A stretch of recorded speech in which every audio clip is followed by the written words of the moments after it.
এমন একটা কথা যেটা খেলে, অর্থাৎ বিষ খেলে আপনি মারা যাবেন, রক্তের মধ্যে মিশে সঙ্গে সঙ্গে আপনাকে ডেথ করে দেবে।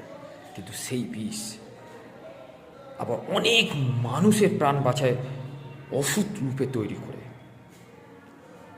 ঠিক তেমনি মানুষের ভাবনার মধ্যে সেই ধরনের বিষ থাকে যেটা রক্তে মিশলে আপনার মৃত্যু হতে পারে, আবার সেই ভাবনাই আপনার জীবনে সফলতা আনতে পারে ওষুধের মতো। তাই আপনি চিন্তা করুন, আপনি কি ধরনের মানুষের সঙ্গে মিশবেন।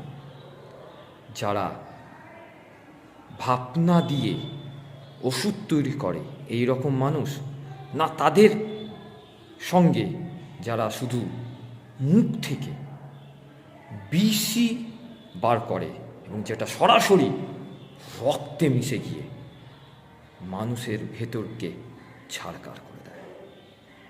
সমাধান আমার সিদ্ধান্ত।